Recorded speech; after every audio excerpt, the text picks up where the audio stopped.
If you're a British trans person like me, it probably feels like the world is on fire right now. From the genocidal horrors unleashed by the scientifically disgraced cast review to the empowerment of transvestigators by the recent Supreme Court ruling, there's a lot to be hurt and angry about, a fact that explains why just so many people have taken to the streets in a show of solidarity with the trans community. And it's those protests I want to talk about, more specifically the impact they've had, as it's been truly incredible to witness. I can't recall ever seeing the general public in the UK mobilise in defence of the LGBT+ community and their fundamental human rights the way it has in the weeks following the Supreme Court ruling. And it turns out I'm not the only one to notice that, far from celebrating their victory, gender-critical fascists are burning out, something I just wanted to highlight in today's video. It's time to bag some schadenfreude. But first, a quick content warning for the following: transphobia, misgendering, misogyny, and anti-Semitism. If our work has helped you, please consider supporting us via Patreon so we can keep the channel running. You can also help us by liking, commenting, and sharing our work on social media. Hi there, mine's Ethel Thurston, she, her, they, them, and we have the pleasure to talk and joke at the expense of gender-critical fascists, realizing that the Supreme Court ruling wasn't the definitive victory they'd pinned their hopes on. That all they've done is show their previously well-guarded hand to the general public, resulting in massive pushback. For as shitty and scary as the current climate is, at least we can take some joy in the fact that the people responsible are also fucking miserable.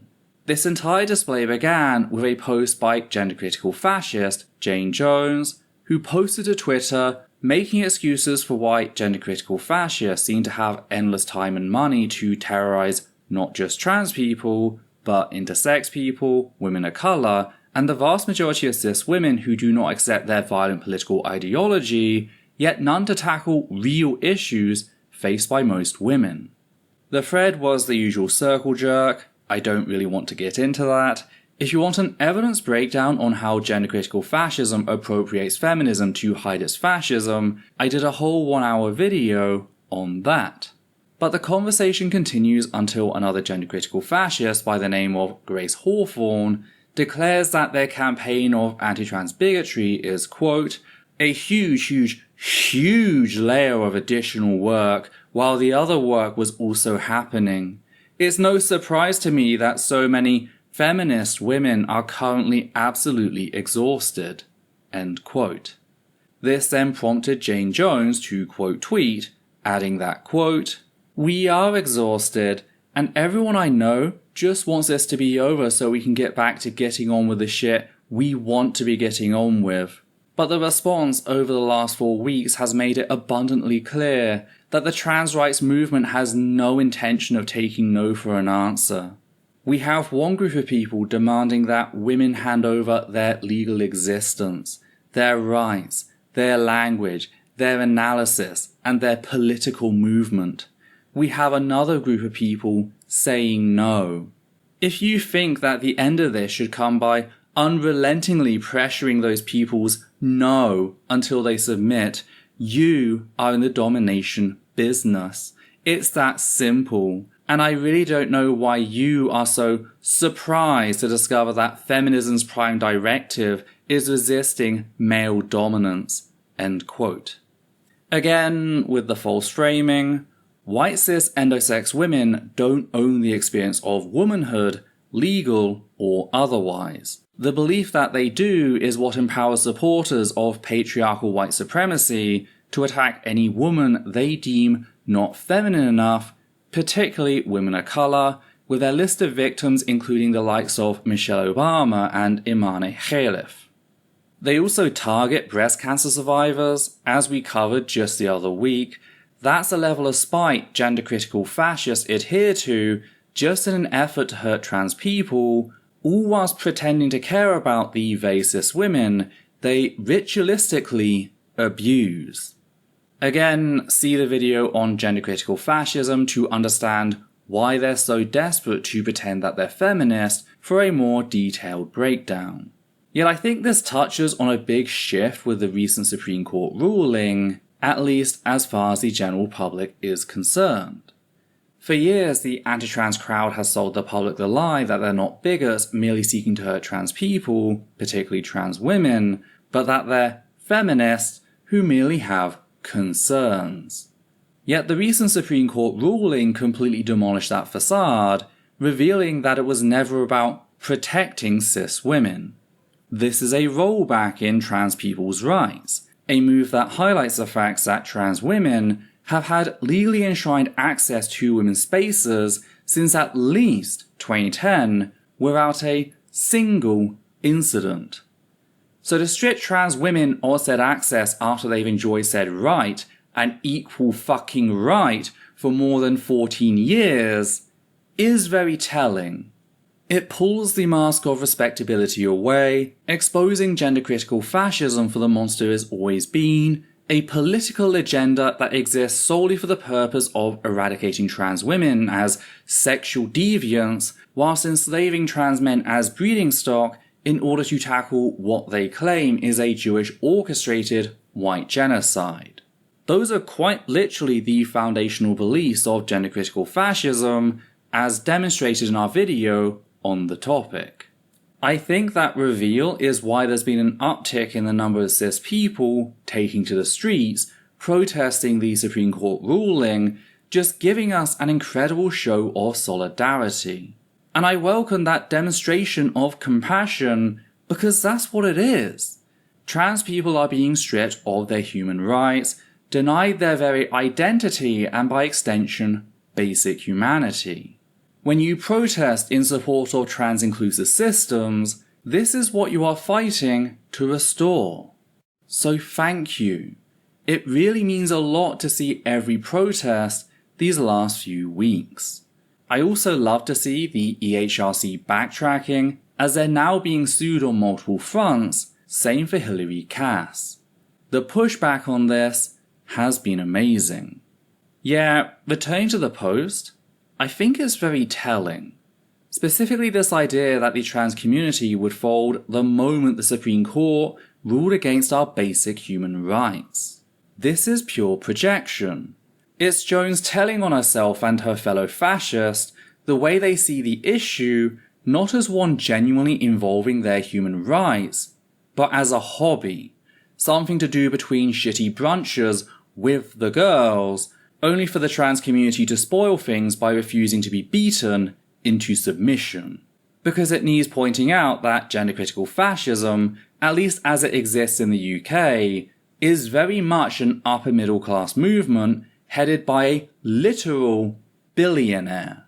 Remember, every accusation is a confession.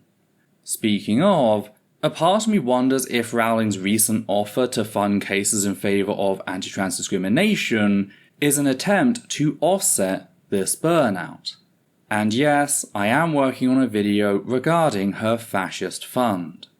Either way, the whole thing reminds me of when the Christian right accuses LGBT+ folk of indoctrinating children by simply including age-appropriate acknowledgement that we exist. Not only is that grossly wrong, simply acknowledging that a group of people exist does not constitute indoctrination, but the Christian right are the ones indoctrinating their own damn children in trying to limit who they can be.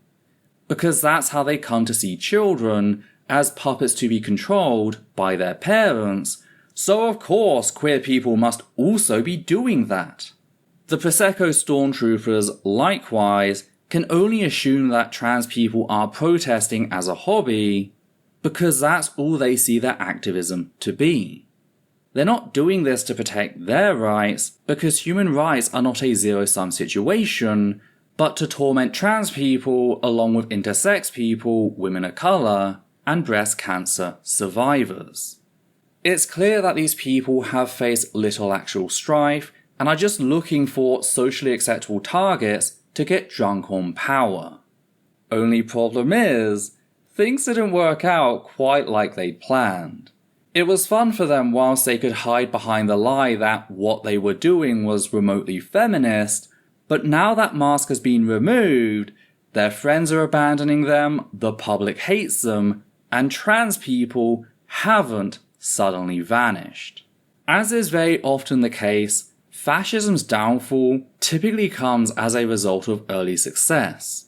In situations of war, we see this in how the early expansion of national borders to fuel the war machine will inevitably come to a halt, how they'll hit a wall and the great myth of fascist superiority begins to crumble. With the pushback on the Supreme Court ruling, I hope it's a sign that they remove their mask too early, that they jumped the gun in violently stripping trans people of their rights in full view of the public, and now that public has turned against them, not merely rejecting their ideas, but actively stepping out to defend the trans community. That is my hope here. So I just wanted to discuss what this post reveals about the gender critical movement, as well as share with you their despair.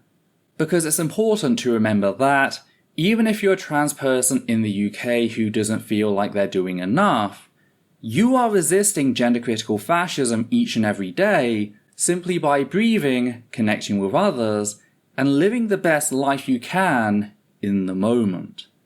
So go out there, find small art, companionship and beauty wherever you can, and show these ghoulish bigots what it means to be alive, to really be alive.